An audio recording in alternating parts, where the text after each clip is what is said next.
So here we're going to start with a simple example to try and build some intuition about what the root locus is. Okay, so we have this closed loop system, negative feedback, typical of what we've seen before in the class. And we want to find the open loop transfer function, the closed loop transfer function, and the open loop poles and zeros. So this concept of an open loop transfer function isn't something that we've addressed in great detail, and this might be a little bit confusing, but when I say open loop transfer function, you can think of what we've called previously just the loop transfer function.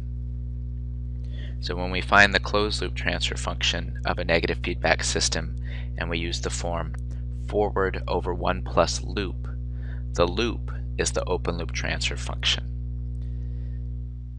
So everything in that path is considered part of the open loop transfer function.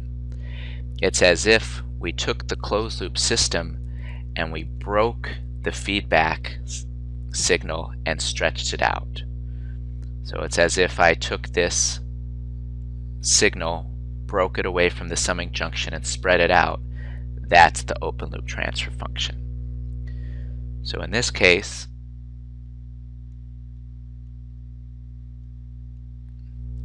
the open loop transfer function consists of this gain proportional controller Kp, this plant transfer function, and what we have in the feedback path, which is in essence a 1. So the open loop transfer function is then just Kp times the quantity s plus 2 divided by s squared plus 2s plus 3. So that's our open loop transfer function, or our loop transfer function. And looking at this, we also want to know what the open loop zeros are, what the open loop poles are. So take a second and think about what the zeros are for this open loop transfer function. Just by inspection, we can see that we have 1 0 at -2. That's the value of s that makes the numerator equal to 0. The poles of the transfer function we can find by applying the quadratic formula to the denominator, values of s that make it equal to 0. And so if we do that, we get that we have conjugate poles of -1 plus minus j times the square root of 2. We also want to find the closed loop transfer function, which, since we have a negative feedback system, it just has the form forward over 1 plus loop, where the forward path and the loop are exactly the same. Kp times the quantity s plus 2 divided by the quantity s squared plus 2s plus 3. So that's the forward over 1 plus loop, where the loop is the same thing.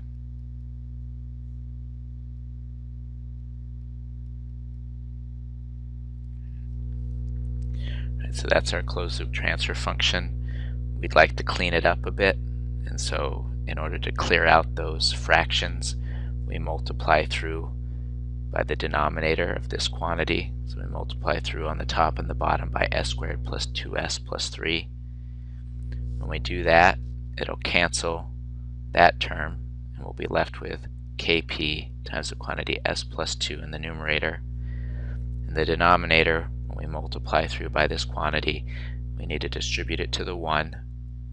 So we get s squared plus 2s plus 3.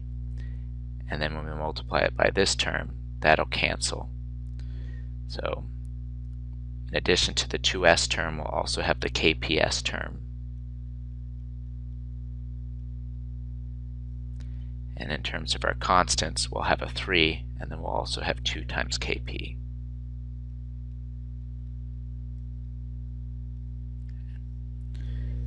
And that, therefore, is our closed loop transfer function. And so the reason that we did that is this is going to give us some insight into what the root locus is and how we will eventually be able to draw the root locus by hand. Okay, so going to the next slide, here is where we're going to plot how the closed loop poles change with the parameter kp. So as we change the proportional gain, how do the closed loop poles move around? In order to do that, here's the open loop transfer function from the previous slide, where we found that it had a 0 of -2 and conjugate poles of -1 plus or minus the square root of 2j, and we had a closed loop transfer function of that form. So since we want to plot the closed loop poles, we're basically going to look at how the closed loop denominator changes. So we start, with k equals 0, or as k approaches 0, the closed loop denominator approaches the following. So kp 0, those go away. We're just left with s squared plus 2s plus 3. And if we look at that closed loop denominator becomes the same as the open loop denominator.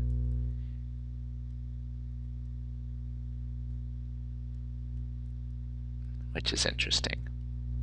Okay, so if we wanted to plot the closed loop poles for k equals 0, or as k approaches 0, the closed loop poles approach the open loop poles, where we had found that the open loop poles are -1 plus root 2j and minus root 2j. Then as we change the value of k, we can see that the closed loop denominator changes. So we still have s squared. We put in 1 for k, we get 3s. Put in 1 for k, we get 3 plus 2 times 1. That's what the closed loop denominator becomes. If we apply the quadratic formula to that, we'll get a new location of the closed loop poles. And it turns out that the imaginary part increases and the real part becomes more negative. So this is what the closed loop poles were for k equals 0. This is what they were for k equals 1. And we keep doing this. So we try another value, k equals 2. We plug in, get s squared. This will be 2 plus 2, 4s. Here, 2 times 2 becomes 4, plus 3 becomes 7. So if we find the roots of that, we get a new value for the closed loop poles. And we keep doing this, changing values of k and seeing how the closed loop poles move. If we keep increasing k, so all the way as k approaches infinity, and we plot what the closed loop poles are doing, they behave in this sort of manner.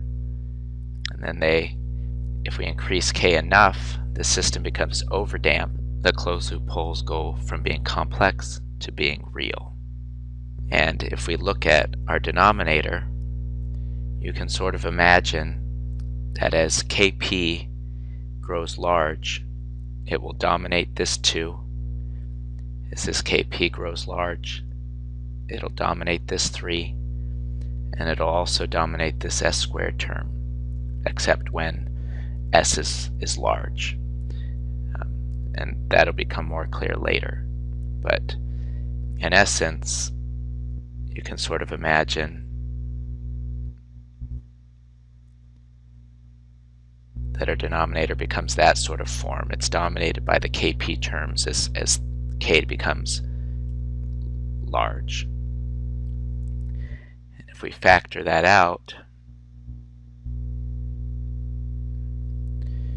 we can see that this approaches the form of the open loop numerator, which is also interesting.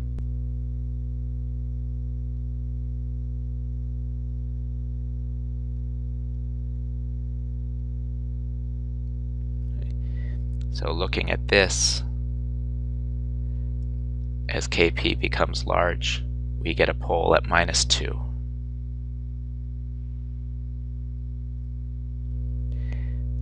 And we also get a closed loop pole going out that way. So this picture that we've drawn by plotting each of the points shows all the possible closed loop pole locations for k varied from 0 to infinity. And if we kind of connect the dots,